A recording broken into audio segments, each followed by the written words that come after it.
We just got a layer of our Mexican cheese blend in our Bundt pan.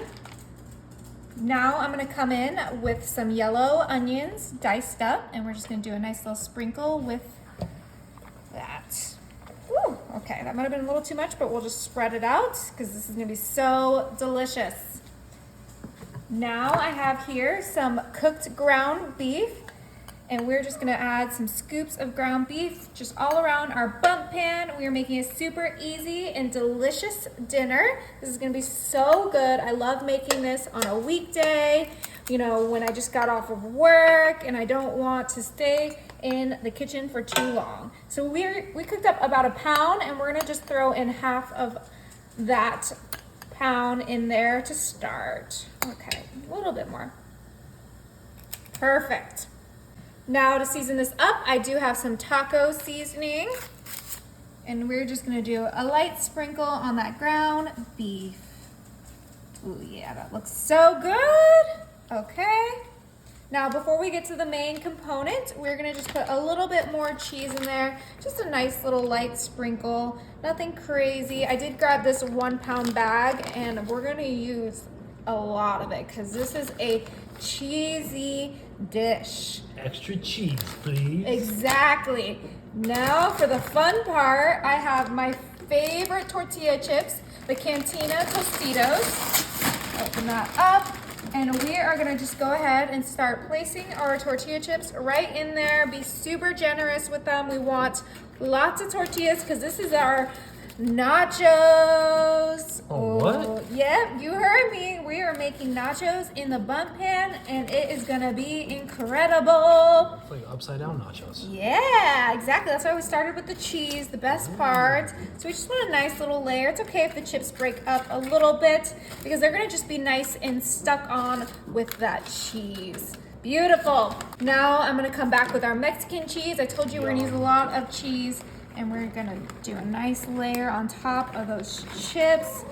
Oh my gosh, look how delicious that looks. Beautiful.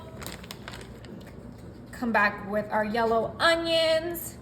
Just a nice little sprinkle. I think we used too much last time, so I'm gonna go a little lighter this layer. Now we're gonna use the rest of our ground beef and just spread it out in our Bundt pan. Oh my goodness. Now, if you didn't want to use ground beef, you could use like a rotisserie chicken. You could use some pulled pork, some carnitas, whatever meat you like. Just cook it up and throw it in there in your Bundt pan. And I did grease this Bundt pan. You always need to grease your Bundt pan when you're using your Bundt pan. And if you use your Bundt pan often, you know why. We do not want anything to stick in there. Okay, beautiful. Back with that taco seasoning. Just a nice little sprinkle right on top of that ground beef. Isn't that looking delicious? Yeah, so this is like a double-decker nachos. Yeah, exactly. Love it. Now, before we finish up with the chips, I'm gonna grab some more cheese. Do another layer. Cheese. It's nachos. Like the main component is cheese, so we gotta make sure we get lots of cheese in there. All I care about is the my cheese, that's for gosh. sure. Yes, okay. Just a nice little sprinkle right in there, beautiful. Okay, come back with those chips, and then this is just about ready for the oven. Just really pile in as much chips as you can because we want these to be nachos, and there's no such thing as nachos without chips. Look how good this is looking. I love these Cantina chips too. They're just like so salty, perfect thinness, crispiness. I am a happy girl when I have these in my house. Those are nacho chips, though. They're my chips. I bought them. I promise. They're nacho chips. Okay. Just kind of get a nice little thick layer of these chips. And then, of course, finish it off with more cheese. I almost was going to say it needs more cheese. Duh, it's nachos. And this is just going to help everything stick together so that it keeps its Bundt shape. So you have to go heavy with those cheeses. And you use that whole 1 pound bag, huh? Just about. I'll save a little.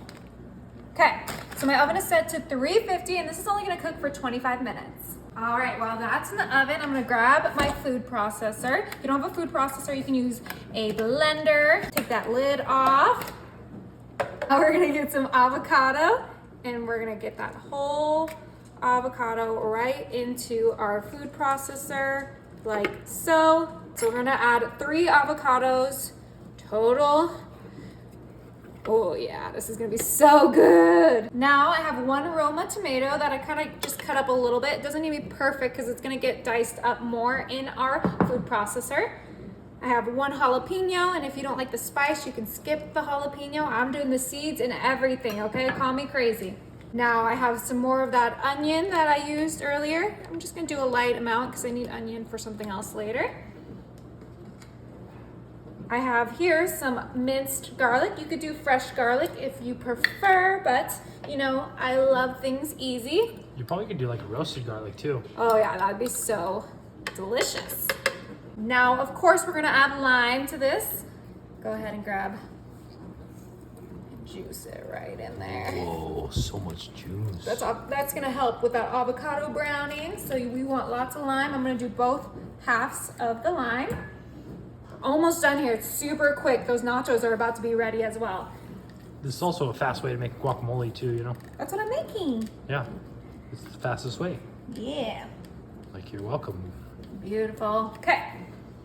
Cilantro, and we're just gonna pick a few pieces in there. Like I said, it doesn't need to be perfect because this is all gonna be blended together and it's gonna cut up in our food processor. Oh yeah. Oh, I'm so excited. Love cilantro. You guys know I do. That should be great. Now you can't have guacamole without some salt. I'm gonna go heavy-handed with the salt. We need that saltiness. Perfect. And then lastly, some pepper.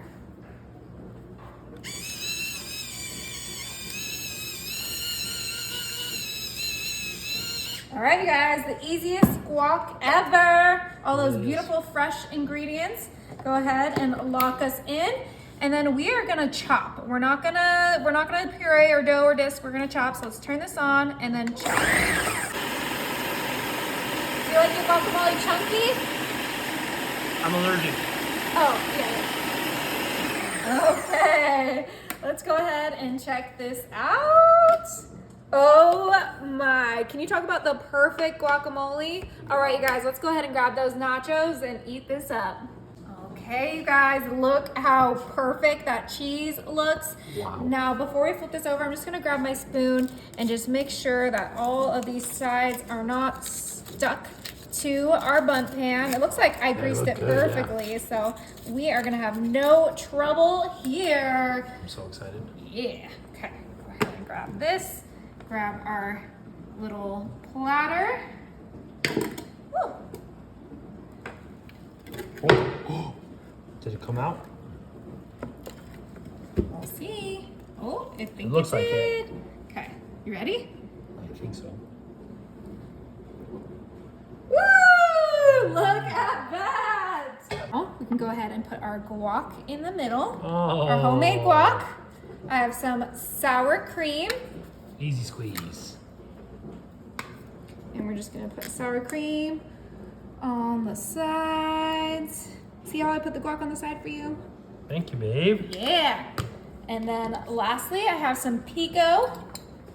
So we get all of our freshness. We get our guacamole, our cheese, all of that goodness. Look at that. Oh, I cannot wait to dig in. This is so great for game day too. I just thought, like, for football, whatever you want to eat this for. Look at that. Oh, I cannot wait any longer. Oh my, look at that. And the chips are still crunchy, it looks like. Yeah, because that cheese is crispy. Dig it in our guacamole. Woo, it's messy, you guys, be careful. But it's gonna be so worth it.